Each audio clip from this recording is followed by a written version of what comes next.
I gave up on my brother's problematic family. Am I the villain now? If you were, what's so bad about that? Hey, what's so bad about that? A bit of backstory. My family owns a duplex home in one of the most expensive cities in California. We thought it was a blessing in disguise because of how low it was, and we had already been renting out one of the houses from the owners before they decided to sell. And because they loved my mom so much for taking care of the old couple during the vid and all the years before, they wanted our family keep the home. By the way, this comes from user Unhappy Earth 7661, and if you want to submit your own story, go to the r/OK Storytime subreddit. I was fairly new to the credit game, so I wasn't able to help with any of the legal stuff, but my eldest sibling was. He was going to put 10% down to help pay the loan, but that fell through because he's a butthole who tried to control my life and then wanted to give away my room to some 30-year-old that just got out of prison and needed a fresh start. But that's a story for another time. I have two siblings, unfortunately, so when the first one fell through, the second stepped up. He, at the time, was a father of two and one on the way and was living with his in-laws in a one-family home with one bathroom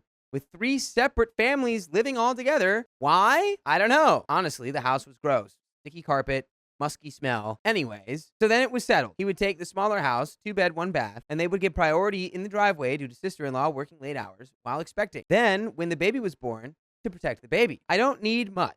Especially having depression, I don't want much. So I rent the extra room in my parents' house, which is a 3-bed, 2-bath, one bedroom being used as the living room and my parents' room, and then mine, which has the second bathroom. I don't spend much time at home. Again, due to depression, I need to distract myself, and my main form of entertainment when I'm at home is my phone or laptop. This is relevant, I promise. I pay for my room. Along with that, I buy groceries with my EBT for my parents, and I pay for their subscriptions like streaming stuff. But I'm a single female, and right now my main focus is to not end up in a psych ward, dramatically speaking. When did the problem start? Well, it started with the laundry. They would send the youngest boy to wash his clothes or their clothes, but all he would do is stick them in the washer, overloading it, not add soap or anything, and then leave it there overnight, allowing them to smell, and then re-wash them. They would wash the same clothes up to 3 times because nobody would go check on it. My mother, being the Latina saint she is, would wash their clothes and fold them for them. Did they appreciate that? No. They pulled the nobody asked you to do that. Yeah, well, we kind of needed the washer too, so we would have to take it out since you don't do it even when we ask you, and she's just a nice person. Next, we got a dog.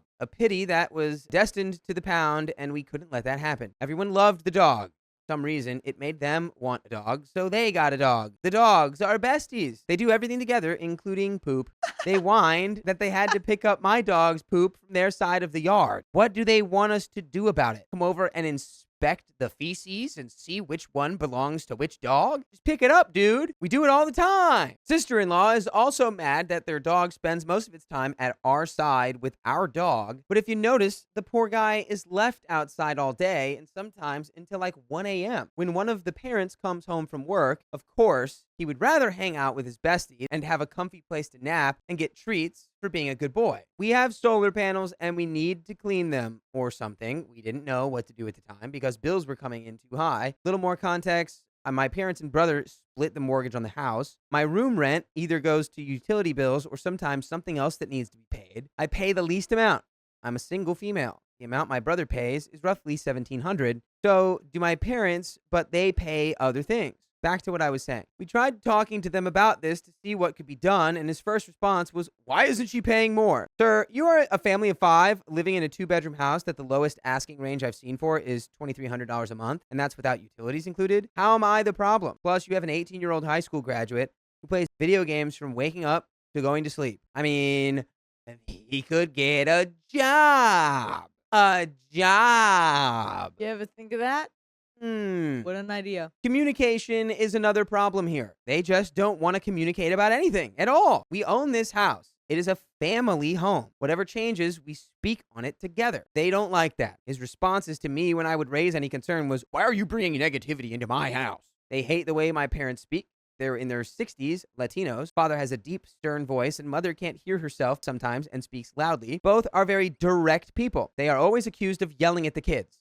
My dad is a grumper, so sometimes, yeah, he has raised his voice, but most of the time, it's just the way he speaks. I speak direct, too. Maybe it was a flaw in their parenting that the way we speak isn't soft and inviting. He always says, they're just not used to it. My response now, which should have been then, but I was a people pleaser who really wanted her older brother to like her because she has had no relationship with the eldest sibling. At that time, I'm just staying quiet. But I should have said, well, then get them used to it. There are people with much worse attitudes and tones out there that they're going to have to deal with, so stop babying these kids, 18 and 13-year-old boys. They keep acting all scared. The baby girl, 2 years old, loves screaming with my mom and thinks my dad is just a big grumpy teddy bear. She even wrestles the pit, but the boys can't handle a deep man voice talking to them loudly through the closed screen door. Get real. I'm apparently a wench. I try not to cuss because I demand things from them. Again, I'm direct. If I need something, I'll just say it. But I've always said my please and thank yous. I don't know what they expect from me. Speak to them the way I speak to my dog. I've decided to stop communicating with them because I got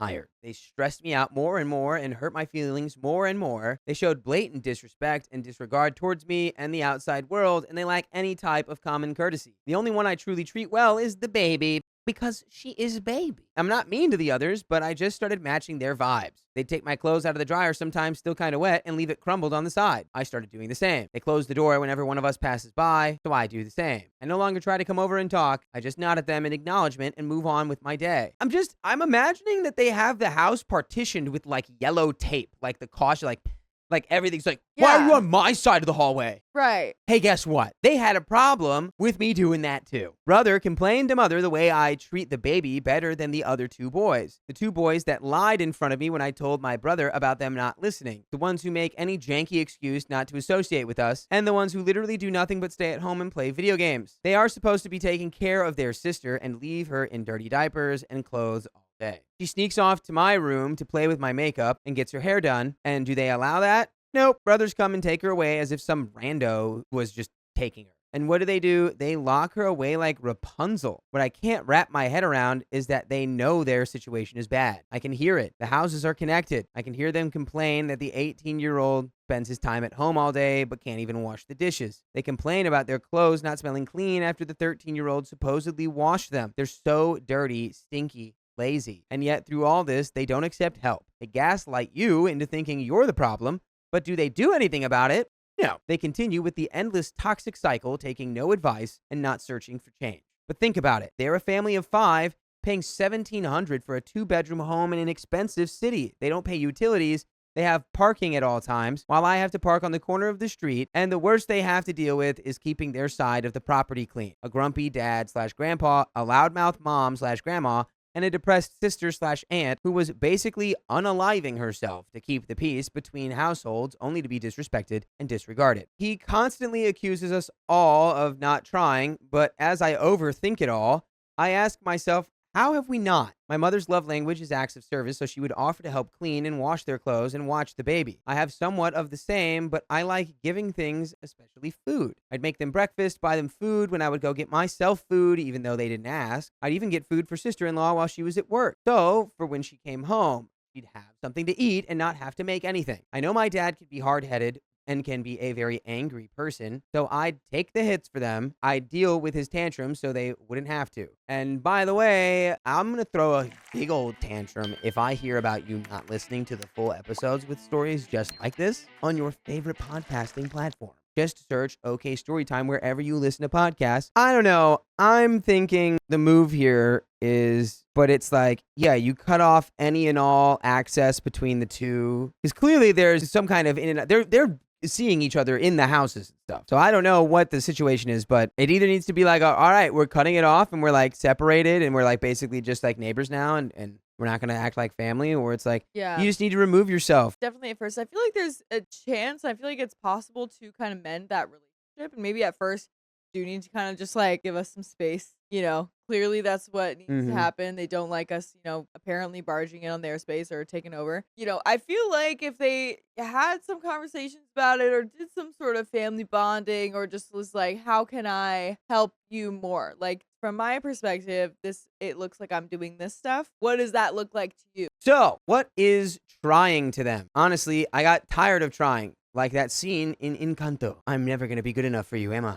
That's all for now. If you made it this far, cool. Sorry for ranting. I just don't understand my brother and his family's entitlement. It's unreal and exhausting. I have more things to say, but I'm tired of typing. I still have a whole story of the other sibling. I honestly feel like it could be a series of stories. Self-absorbed eldest child, the dirty, lazy, entitled middle child, and the depressed younger child who doesn't know who she is and gets blamed for everything, and is this close to crashing out. That's the end of that story. I stopped helping my daughter's friend because her mother is ungrateful. Your mom sucks. I, 37 female, want to start out by mentioning that I'm neurodivergent and do struggle in social situations a good bit, so I could use some advice here. The backstory. In either late May or early June, my daughter's 9 female friend, 10 female, asked me if I could take her parents to our local DMV because their car got towed. I took them over there, and they were not able to get the car back before it got auctioned. Their second car was towed 2 days later. They also have somewhat of a limited proficiency in English, so I was helping them with understanding the government forms and such. They thought they had weeks before the second car was towed until I read the sticker and saw that they were coming the next day at 9 a.m. By the way, this comes from FITF2891 on the r/comfortlevelpod subreddit. And if you want to submit your own stories, go to the r/OKStorytime subreddit. The mom, 54 female, I'll call her Jane, and the dad, 70 male, both immigrated here, and something happened with his legal right to work. So they're not really going to be in a better financial position anytime soon. She's a citizen and was able to get government assistance after I took them to social services office 5 times in 2 weeks. So I'm not helping with the cost of food, just the transportation. They have family around the world, but none here to lean on in hard times, and I know I would have been absolutely screwed without the support I've had from my own family. I can't imagine how hard it must be to start over alone in an entirely new country. We're in an immediate suburb of a major metropolitan city and have free public transportation where we live, but I absolutely understand how big of a burden it can be to take groceries for a family of 6 on the bus. Same thing with going to the laundromat. When we get to random errands without heavy lifting, I don't know. I get that it's much faster, but it's still my time, you know? Every grocery store trip is at least 90 minutes at LIDL, or even longer if we go to Costco or Sam's. The social services trips are often hours long where I drop them off and pick them up later because I'm not waiting that long. There have been times when we were out as a family and I got a call where they asked me if I could pick them up from the store and straight up asked me if I could leave where I was to do it, even when I explained I was 3 hours away. I did hold that boundary, by the way. It was absolutely an unreasonable request. Summer break is now over halfway through, and I feel like we've had to almost schedule our days around commitments I've already made to help them. I know a good deal of this is my fault for not setting clear boundaries, but I feel stuck in this at this point, and I'm not sure how to get out of it without jeopardizing their ability to feed their kids or have clean clothes for them. This isn't my responsibility, but I feel like it'd be a hindrance for them given the age of the parents alone. Additionally, I'm big on building community and helping others when you can, so I don't mind helping people with things, but I also only have 7.5 summers left with my daughter before she's an adult. I was unaware that this was going to become a long-term thing, honestly. I'm not going to get this time with her back, and I'm not sure how many more years I'll be a stay-at-home mom. This is only my second summer not working, and financially, this sucks. So back to the topic. I absolutely suck at saying no or setting boundaries for me most of the time. Jane has no problem making her beliefs known and basically tore into me over my daughter still riding in a booster seat. I was a car seat tech. She needs it to fit in the car properly. She flat out told my daughter to tell me that she's not a baby anymore and doesn't need to ride in a baby seat. She's in a backless booster, by the way. I gave her the evidence. I told her our state's laws. I even told her I didn't understand why she was saying this because using one is my choice as a parent, just like it's hers to not use. She just kept going, and I'm still frustrated by it 2 weeks later. She mentioned it during our last store trip, and I flat out said, I'm not doing this again. She rides in a booster for now. Stop commenting on it. I'm supposed to be taking them in the next few minutes, so we'll see if that lasts. At this point, I'm really just done and not trying to spend the last of this summer driving someone around that frustrates me and criticizes my parenting to my daughter. So would I be the a-hole to stop giving her rides at this point? And how exactly should I do this? Actually, to add on the one last thing, the last 3 years of my life have been actual heck why I'm no longer working. Before I stopped working, I was an incredibly angry, reactive, burnt out shell of a person, and while the situations that led me to that point are no longer occurring, I'm legitimately terrified of winding up back in that mindset. I try incredibly hard to not get angry at all, to empathize with others, and try to understand what can be driving behaviors that are undesirable.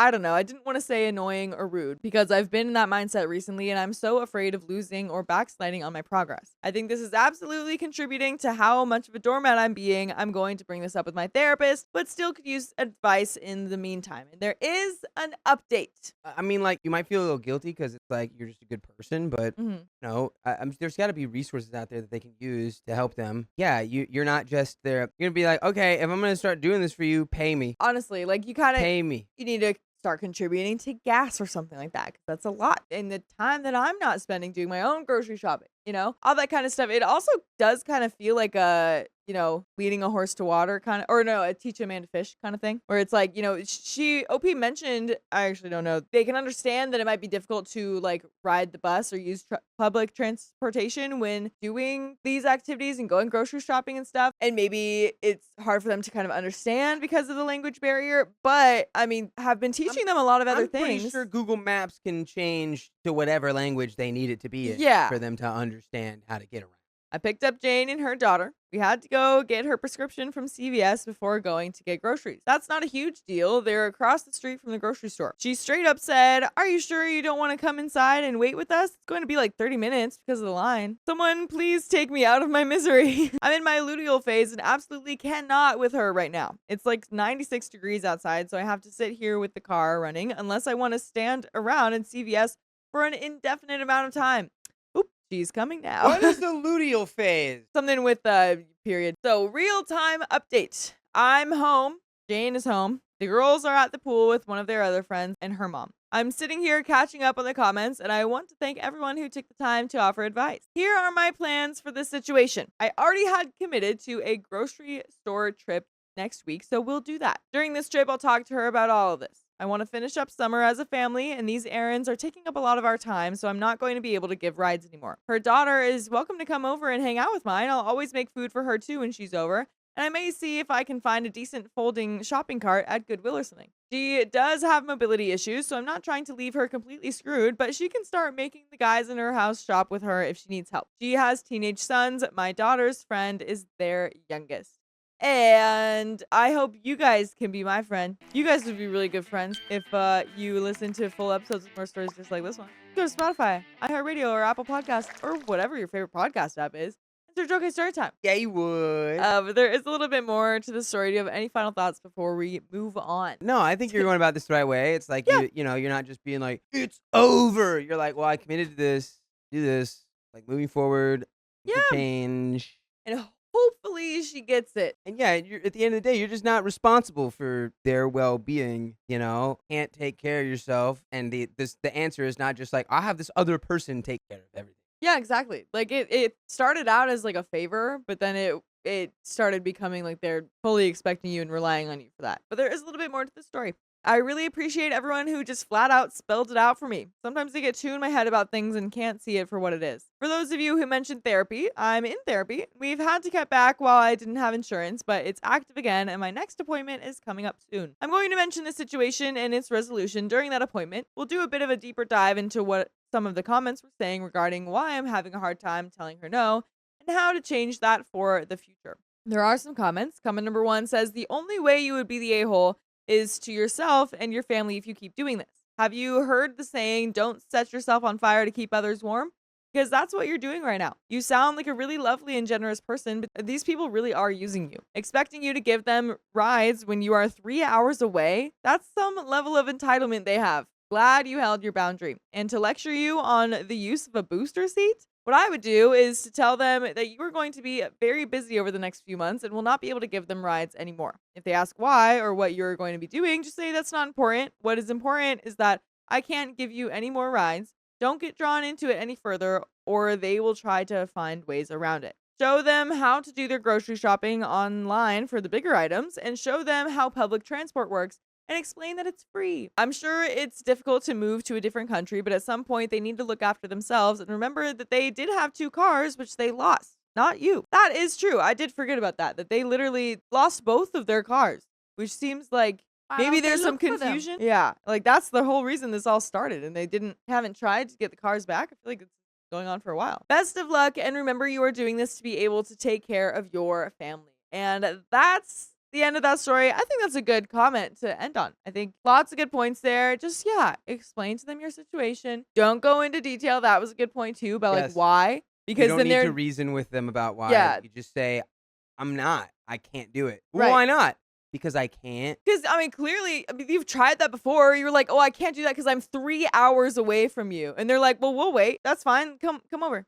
Can you just do it? I don't see why that's a Yeah, problem. that's crazy because I won't go, though. Yeah, it's We'll like, wait. You'll no, be waiting all day and all night, and then the next one. that's not like me asking for help, figure out how I can get to you. That's me telling you and explaining why I'm saying no. Yeah. Yeah, weird. I'm done buying feminine products for my daughter. She keeps giving them away. She's just being a sister. I know the title sounds bad, but hear me out.